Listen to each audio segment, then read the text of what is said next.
বাঢ়ি যায়। এখন গাঁও ৰঙলাৰ উপহিহঁতে তাঁতশালত বহিছে বিহুৱান। ৰঙালী আহিছে নহয়, চেনাইৰ ডিঙিটো উকা হৈ থাকিলে সিহঁতৰ ভাল লাগিব জানো?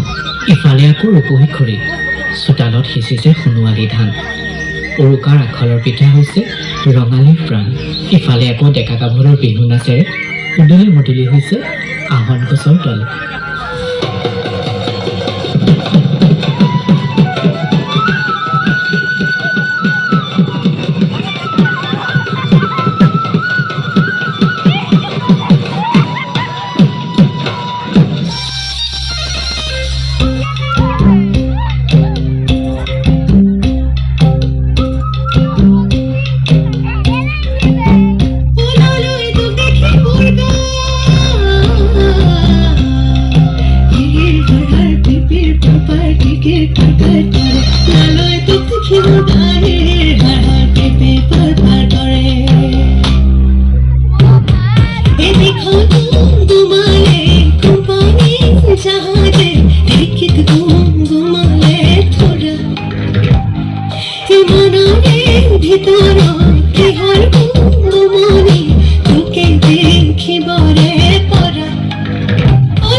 কঙালী মানে কাতি বিহু। সপোনবোৰ পথাৰত সিঁচি লহপহকৈ বাঢ়ি যাতে সোণোৱালীৰ ৰূপ লয়, তাৰে কাকতি মিনতিৰে এগছি আকাশী বন্তি দিবলৈ পথাৰলৈ যায় প্ৰতি গৃহৰ গৃহিণী।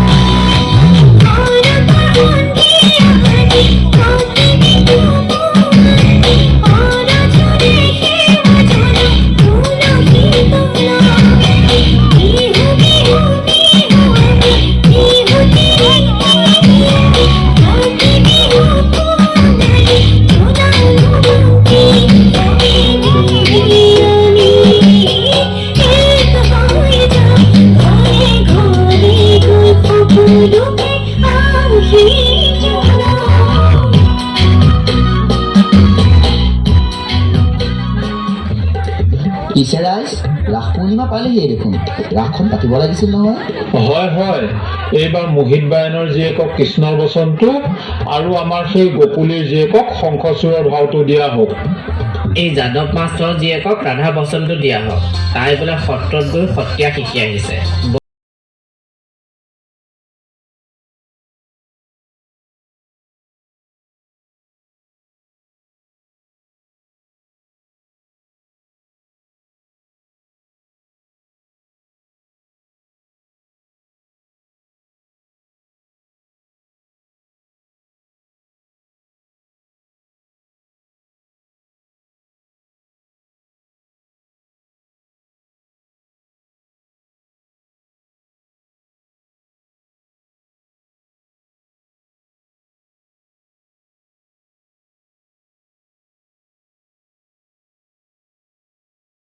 পুৱাই পুৱাই গাঁৱৰ অৰুণকাহঁতৰ গাত তত নাই।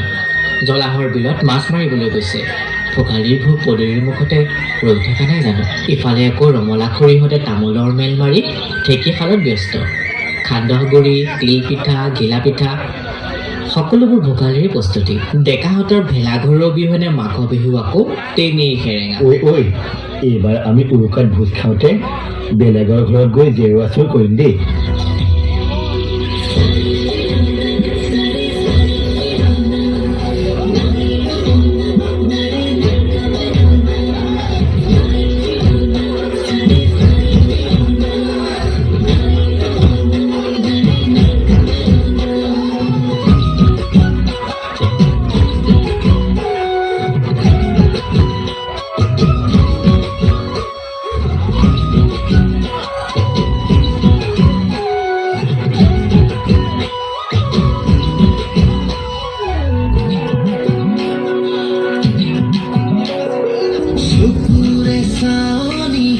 লাজৰে উৰণীয় পাহাৰৰ নাগিনী প্ৰেমন মোহিনীয়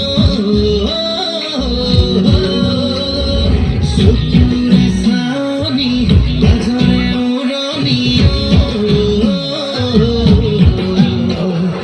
পাহাৰৰ নাগিনী প্ৰেমন মোহিনীয়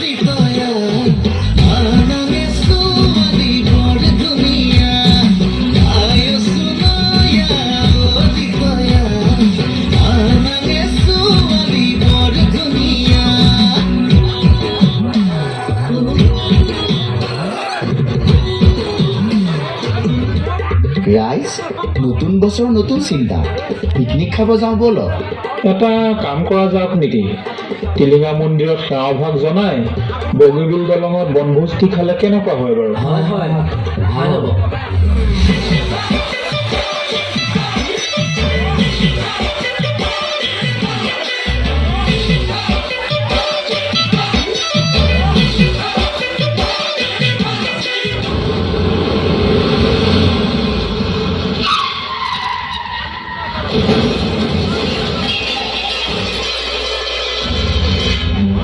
নতুন বছৰৰ আৰম্ভণিতেই শোকাবহ দুৰ্ঘটনাত জোকাৰি গ'ল ৰাজ্য দেৰগাঁৱৰ বালিজানত ভয়ংকৰ পথ দুৰ্ঘটনা আল্ট্ৰা বাছ কয়লা ভৰ্তি ট্ৰাকৰ মাজত মুখামুখি সংঘৰ্ষ এই ভয়ংকৰ দুৰ্ঘটনাত বৰ্তমানলৈ মৃত্যু 12জন যাত্ৰীৰ উল্লেখযোগ্য যে গোলাঘাট আঠখেলীয়া ভৰলুৱা গাঁৱৰ পৰা বনভোজ খাবলৈ গৈছিল 45জনীয়া এটা দল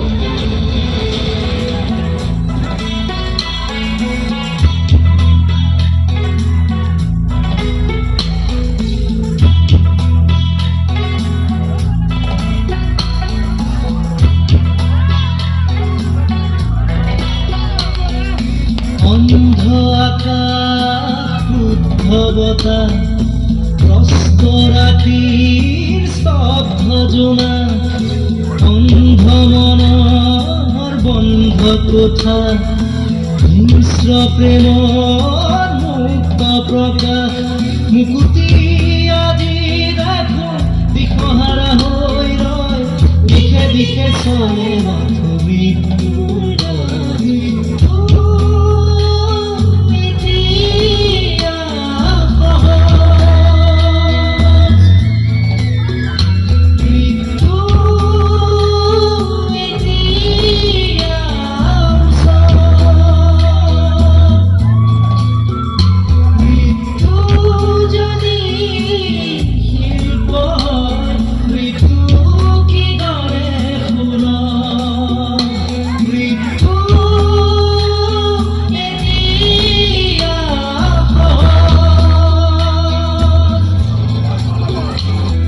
আমি সকলোৱে জ্ঞাত সেই পথ দুৰ্ঘটনাটোৰ বিষয়ে গোলাঘাট জিলাৰ বছাপৰলীয়া গাঁৱৰ সেই চুবুৰীটোৱে তিনিচুকীয়াৰ টিলিঙা মন্দিৰত সেৱা জনাই বগীবিল দলঙত পিকনিক খোৱাৰ আশাৰে গৈছিল কিন্তু নিয়তিৰ ওচৰত হাৰ মানি সেই দুৰ্ঘটনাটোত বহু লোক স্বৰ্গগামী হ'ল আহক আমি এই মঞ্চৰ পৰাই সেই স্বৰ্গগামী হোৱা লোকসকলৰ আত্মাৰ চিৰশান্তিৰ বাবে প্ৰাৰ্থনা কৰোঁ